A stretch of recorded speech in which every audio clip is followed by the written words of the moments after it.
ಕಾಶ್ಮೀರದ ಪಹಲ್ಗಾಮ್ನಲ್ಲಿ ನಡೆದ ಉಗ್ರರ ದಾಳಿ ಇಡೀ ದೇಶವನ್ನೇ ನಲುಗಿಸಿದೆ. ಉಗ್ರರ ಅಟ್ಟಹಾಸಕ್ಕೆ ಇಬ್ಬರು ಕನ್ನಡಿಗರು ಪ್ರಾಣ ಕಳೆದುಕೊಂಡಿದ್ದಾರೆ. ಭಯದ ವಾತಾವರಣದಲ್ಲಿ ಕಾಶ್ಮೀರದಲ್ಲಿದ್ದ ನೂರಾರು ಕನ್ನಡಿಗರನ್ನ ರಾಜ್ಯ ಸರ್ಕಾರ ಸುರಕ್ಷಿತವಾಗಿ ತಾಯ್ನಾಡಿಗೆ ಕರೆತಂದಿದೆ. ಕಾಶ್ಮೀರದಲ್ಲಿ ಸಿಲುಕಿದ್ದ ಕನ್ನಡಿಗರು ತವರಿಗೆ ವಾಪಸ್. ಜೀವ ಭಯದಲ್ಲಿದ್ದ ಕನ್ನಡಿಗರನ್ನ ಕರೆತಂದ ರಾಜ್ಯ ಸರ್ಕಾರ.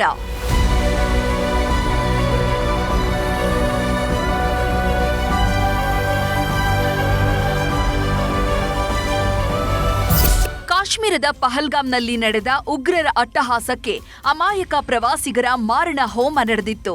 ದೇಶದ ಜನತೆ ಪ್ರವಾಸಿಗರ ದಾರುಣ ಹತ್ಯೆಗೆ ಕಂಬನಿ ಮಿಡಿದಿದೆ. ಉಗ್ರರ ವಿರುದ್ಧ ಕಠಿಣ ಕ್ರಮಕ್ಕೆ ಒಗ್ಗಟ್ಟಿನಿಂದ ಆಗ್ರಹಿಸುತ್ತಿದೆ. ಉಗ್ರರ ದಾಳಿ ವೇಳೆ ಕಾಶ್ಮೀರ ಪ್ರವಾಸದಲ್ಲಿದ್ದ ನೂರಾರು ಕನ್ನಡಿಗ ಪ್ರವಾಸಿಗರು ಅನಿರೀಕ್ಷಿತ ಬೆಳವಣಿಗೆಯಿಂದ ಆತಂಕಕ್ಕೆ ಒಳಗಾಗಿದ್ರು.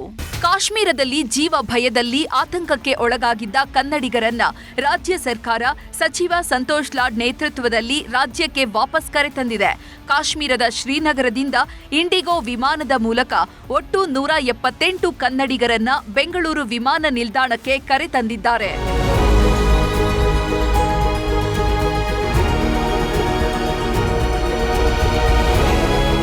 ಇಂದು ಮಧ್ಯಾಹ್ನ 12:30ಕ್ಕೆ ಶ್ರೀನಗರದಿಂದ ಬೆಂಗಳೂರು ಕೆಂಪೇಗೌಡ ಅಂತಾರಾಷ್ಟ್ರೀಯ ವಿಮಾನ ನಿಲ್ದಾಣಕ್ಕೆ ಬಂದಿಳಿದ ಕನ್ನಡಿಗರು ರಾಜ್ಯ ಸರ್ಕಾರಕ್ಕೆ ಮತ್ತು ಸಚಿವ ಸಂತೋಷ್ ಲಾಡ್ಗೆ ಧನ್ಯವಾದ ತಿಳಿಸಿದ್ರು. ಉಗ್ರರ ದಾಳಿಯಿಂದಾಗಿ ಕಾಶ್ಮೀರದಲ್ಲಿ ಆತಂಕದಿಂದ ಕಳೆದ ಕ್ಷಣಗಳ ಬಗ್ಗೆ ಭಾವನಾತ್ಮಕವಾಗಿ ಮಾತನಾಡಿದ್ರು. ಉಗ್ರರ ಅಟ್ಟಹಾಸದ ಬಳಿಕ ಕಾಶ್ಮೀರದ ಪರಿಸ್ಥಿತಿಯ ಬಗ್ಗೆ ಎಳೆಯಾಗಿ ಬಿಚ್ಚಿಟ್ರು. ಅಲ್ಲಿ ಸ್ಥಿತಿ ಗಂಭೀರವಾಗೇ ಇದೆ. ಫುಲ್ ಟೆನ್ಷನ್ ಎಲ್ಲ ಇತ್ತು ಸ್ಥಿತಿ. ಅದು ನಾನು ಹೇಳೋದು ನ್ಯೂಸ್ ಮೆಸೇಜ್ ಜನಗಳು ಏನ್ ಕೊಡೋದಂದ್ರೆ ಹೋಗ್ಬೇಡಿ ಅಂತ ಜಾಗಕ್ಕೆ. ಕರ್ನಾಟಕದಲ್ಲೇನೆ ಬೇಕಾದಷ್ಟು ಜಾಗಗಳಿದೆ ನೋಡೋದು. ಅಲ್ಲಿ ಹೋಗಿ ಎಂಜಾಯ್ ಮಾಡಿ ವಾಪಸ್ ಬನ್ನಿ, ಮನೆಗೆ ವಾಪಸ್ ಬನ್ನಿ. ಅಲ್ಲಿ ಹೋದ್ರೆ ವಾಪಸ್ ಬರಕ್ ಆಗಲ್ಲ. ಗುಲ್ಮಾರ್ಗಿಂದ ನಾವು ಬರ್ಬೇಕಾದ್ರೆ ಒಂದು 3 ಗಂಟೆ ಹಂಗೆ ಗೊತ್ತಾಯ್ತು ನಮಗೆ ಈ ತರ ಟೆರರಿಸ್ಟ್ ಅಟ್ಯಾಕ್ ಆಗಿದೆ ಅಂತ. ವಿತ್ ಫ್ಯಾಮಿಲಿ ಹೋಗಿದ್ರಿಂದ ತುಂಬಾ ಭಯ ಆಯ್ತು ನಮಗೆ. ಆವತ್ತಿನ ದಿನದಿಂದ ನಮಗೆ ಒಂದು 3 ದಿನದಿಂದ ನಿದ್ದೆನೇ ಇಲ್ಲ. ಎಷ್ಟು ದಿನಕ್ಕೆ ನಮ್ಮ ಊರಿಗೆ ಹೋಗ್ತೀವಿ ಅಂತ ಅನಿಸ್ಬಿಟ್ಟಿತ್ತು. ನಮಗೆ ತುಂಬಾ ಭಯ ಆಯ್ತು. ಅದ್ರಲ್ಲೂ ಬರೀ ಹಿಂದೂನ ಟಾರ್ಗೆಟ್ ಮಾಡಿದ್ದಾರೆ ಅಂದ್ರೆ ನಮಗೆ ಇನ್ನೂ ಜಾಸ್ತಿ ಭಯ ಆಯ್ತು. ಸೊ ಕಾಶ್ಮೀರ್ ನಮ್ದಾಗವರೆಗೂ ಯಾರು ಹೋಗೋದ್ ಬೇಡ ಅಂತ ಹೆದರಿಕೆ ಅಂತೂ ತುಂಬಾ ಆಯ್ತು. ಏನ್ ಮಾಡೋದು, ಮುಂದೆ ಹೋಗೋದೋ ಬೇಡ ಅಂತ ಬಹಳ ಇದು ಮಾಡಿ ಕೊನೆಗೆ ವಾಪಸ್ ಹೋಗೋಣ ಅಂತ ಡಿಸೈಡ್ ಮಾಡಿದ್ವಿ. ಫ್ಲೈಟ್ಗಳದ್ದು ಪ್ರಾಬ್ಲಮ್ ಇತ್ತು.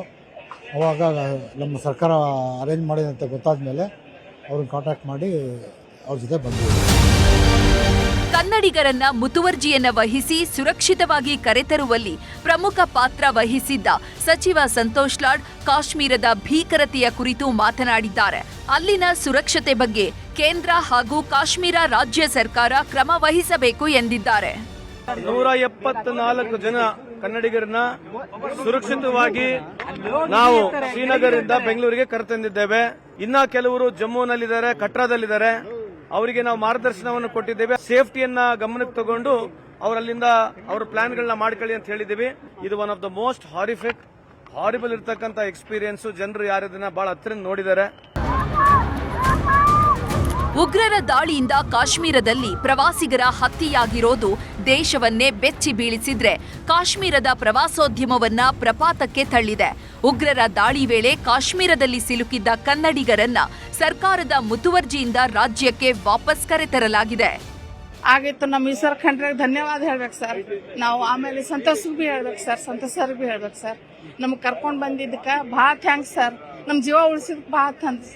ಕಾಶ್ಮೀರದಲ್ಲಿ ಉಗ್ರರ ದಾಳಿ ಆಗ್ತಿದ್ದ ಹಾಗೆ ಅಲರ್ಟ್ ಆದ ರಾಜ್ಯ ಸರ್ಕಾರ ತ್ವರಿತವಾಗಿ ತುರ್ತು ಸಭೆಯನ್ನ ಮಾಡಿ ಅಧಿಕಾರಿಗಳ ತಂಡ ಹಾಗೂ ಸಚಿವರನ್ನ ಕಳುಹಿಸುವ ನಿರ್ಧಾರವನ್ನ ಮಾಡಿತ್ತು.